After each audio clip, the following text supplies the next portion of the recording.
Tonight's story has been brought to you by the Hangover Research Institute, because even sobriety requires moderation. Another dark night spent looking for answers, and a decent artist. I stopped to ask a bottle, but all they knew was where a comfortable alley was. Even that wasn't accurate. When I woke up, I knew two things. I needed a stronger breakfast than Johnny Cash, and I was no closer to finding the Klopman emeralds. One of the local mob bosses had stolen them and given the necklace to his main squeeze, who promptly disappeared. He called me in to find that two-timing whore, and then elaborated on that theme for 10 minutes. When Harry the Hammer had stopped deriding her character, I pointed out he had just described a quarter of the women in this wretched city. He then told me that she was a tall redhead named Carmen, and she had developed a taste for thievery. Harry said they had met Carmen at Gill's place, a once respectable bar that had fallen on hard times. The kind of place where you get champagne in a can, for the lower class. Harry said that his goons hadn't seen her there, so I stopped at a place that was more my speed and did some research for my book, Optimism, the Good Stuff for Cheap.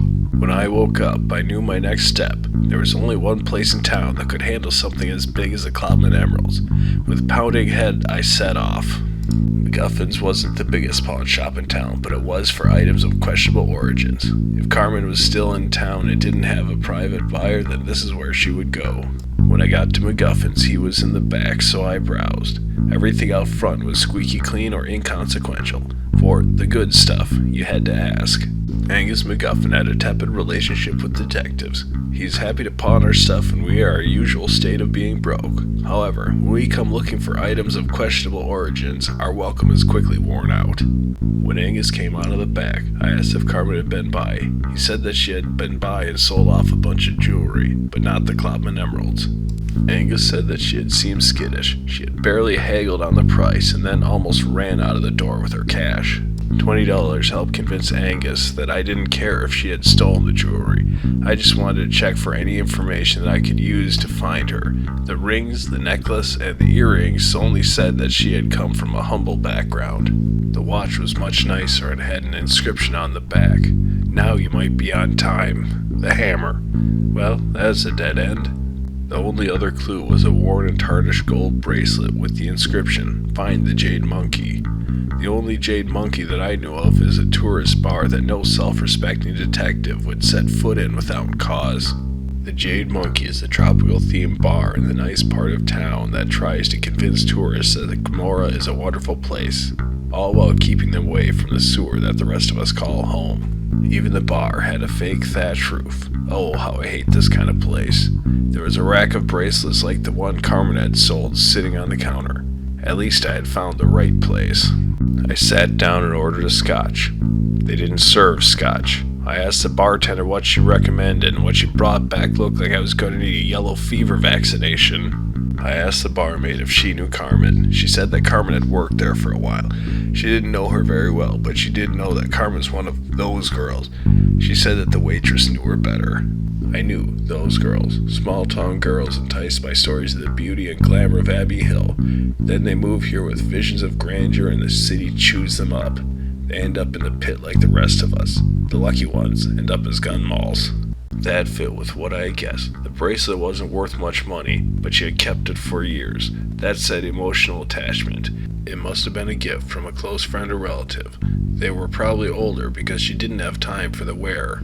I could just imagine. Carmen come from some farm or small town. Enticed by the stories of Abbey Hill, she came in, then got chewed up by the rest of the city. I don't think that small town life is all steak and onions, but it has to be better.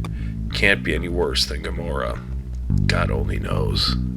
Just then, my speculation got interrupted by the bartender. She introduced me to Anne. Anne was one of Carmen's friends when she had worked at the Jade Monkey. Anne said that she remembered when Carmen had started. Another starry-eyed lamb led to the slaughter. Anne said that Carmen had quickly tired of the tiny one-room apartment that was all she could afford. Carmen had quickly caught the attention of Boris the Baptist. Boris the Baptist wasn't known for his Calvinism. The only god he believed in was power. Boris was a member of the new crime family that had recently moved into Gomorrah.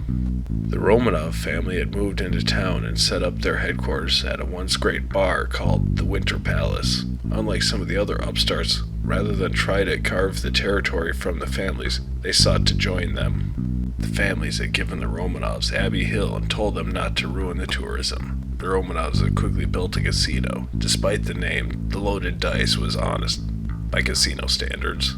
They also made some cash from the local shops paying security consulting fees. The odd thing is that they did provide security. A few examples kept the small-timers and other rivals off their turf. The families had given the Romanovs Abbey Hill and the instructions for two reasons. They could make it profitable or bankrupt another rival. The tourism brought enough cash for the rest of Gomorrah that the families didn't want the flow cut off. After Anne told me about Carmen and a few drinks that I could only afford because they were on my expense account, I thanked Anne and headed out. There I was, on another dark night, looking for answers. Was Carmen just skipping town? Was this the Romanovs trying to embarrass the families? Was this the opening salvo of a mob war? The questions fell like rain as the answers scurried for cover. As I walked under a streetlight, I knew what my next step was. I walked over to the Winter Palace. I didn't think I would get any answers, but it was worth checking. When I got there, Boris was sitting at a table, accompanied by a friend. That friend, his name is Johnny, and he lives in a bottle. I sat across from him and he offered me a drink. I took a sip of good scotch and asked Boris if he knew Carmen. After a few requests for clarification, Boris confirmed that he did know that broad and said that he found her at the Jade Monkey a few years ago. I asked Boris about Carmen and he said that he hadn't seen her in months. He seemed a bit shifty as he said that, but he seemed shifty saying anything. I decided to try a different tactic. In vino veritas. Besides, Boris was buying. I asked Boris how business was. He said that it was booming. They had dealt with all the small-time crooks, and the cops left them alone as long as they didn't do anything too egregious. Boris said that sometimes even the cops subcontracted the Romanovs to save the taxpayer some money. Boris pointed out that there was no reason to rock the boat. As empty as the bottle was getting, I was inclined to believe him. When I woke up, I knew two things. One, this was a much nicer alley than I usually woke up in, and two, everything pointed to Carmen working independent of the families and the Romanovs. The families had moved to Gomorrah rather recently. They had come from three main families, von Moltke, Falkenheim, and Ludendorff. They had moved into the suburb of Liège, then started pushing into Gomorrah proper. They pushed out the reigning Joffre family. Gomorrah is mobs all the way down. The families had united under Schlieffen when they took over Gomorrah, but during the conflict he had been killed. Unlike most empires, they hadn't fractured when the founder had died. They had developed cracks. As the sun set, I took stock of where I was. If my sources were to be believed, Carmen was working alone and could be anywhere. It would take a miracle to find her. Then it hit me. This could be a false flag. One of the other families are trying to set up the Falkenheim family. As the sun went down, I contemplated who it could be. This didn't sound like something that the von Moltkes would do. They relied more on heavy-handed methods. Hit them hard with overwhelming force was their modus operandi. As I walked down the street, my musings were interrupted by loud music coming from a house up the street. A party was getting started, and if the stereo was any indication, it would be wild. As I got close to the party, a woman with a lampshade on her head stumbled out and into the street. She bumped into me, knocking the lampshade off, revealing that it was Carmen. I asked if she still had the Klopman emeralds. She said that they were stashed in her bolt hole. She had been hiding them there for the last week, waiting for the war between the families and the Romanovs. War? I asked. Was that your plan all along? Do you get hired to weaken the families for someone else to take over? She said it was personal. That seemed strong. Every source I had found said she wasn't from here. Carmen said that she had grown up in a small town, but that was with an uncle. Her parents were from Gomorrah. They had been killed when the families had taken over. She had been shipped out of town. Carmen led me to a garage that she had set up as a safe house because she knew that her apartment would be the first place that Harry would look when she disappeared. She had the Klopman emeralds sitting on a nightstand. I pocketed them and told her I was returning them to Harry. She may have been trying to start a war with the families and the Romanovs, but saner heads prevailed. I told Carmen to forget the whole thing. It's Gomorrah. If she just walked away, there would be no further retributions. She got on a bus and headed back to where she came from. As I walked back to Harry's, I walked past the street preacher. Why do they bother in Gomorrah? This place is too evil for anyone to listen to his message. As I walked by, he was saying that the heart is deceitful above all things, and desperately wicked. Okay, he had a point. I returned the emerald to Harry and got my pay. Then I headed back to my office to write up a report. Even running my own business required paperwork.